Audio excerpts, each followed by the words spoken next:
આ મિક્સર તો ઓકે હે, કરી દો પેક. કેટલા દેવાના? આ મિક્સર ના હે ભાઈ 5000 રૂપિયા. શેઠ થોડાક પૈસા ઓછા લેજો, આ અમારા હગા છે. આ કાંઈ વાંધો નહીં, હાલો તમે એને 3500 રૂપિયા આપજો. 3500. શેઠ થોડોક ભાવ ઓછો લગાડજો, અમારા નજીકના હગા છે આવડા. એવું હે? કાંઈ વાંધો નહીં, આમાં અમારો 1 રૂપિયાનો નફો નહીં, 3200 રૂપિયામાં આવ્યું હોય ને તમે ખાલી 3200 રૂપિયા જ આપજો બસ. 3200 રૂપિયા એટલા બધા થોડા હોય? શેઠ આ અમારા બહુ વધારે હગા થાય છે, આટલો બધો ભાવ ન રાખો, થોડોક ઓછો રાખો. એવું હે? કાંઈ વાંધો નહીં, તો એક કામ કરો, તમે આ મિક્સર અને મફતમાં લઈ જાઓ, 1 રૂપિયો નથી જોતો. અરે વાહ ભાઈ વાહ, તમે તો બહુ સારા માણસ કહેવાય ભાઈ. જોયા ને આપડા શેઠ? અરે વાહ શેઠ વાહ, તમારા જેવા સારા માણા મેં ન જોયા.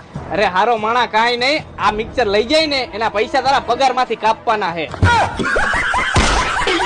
હારવાલામ કામ કરવા માંડ જા, બરોબર ને? હગા હોય તો કઈ ધંધામાં શરમ ન હોય.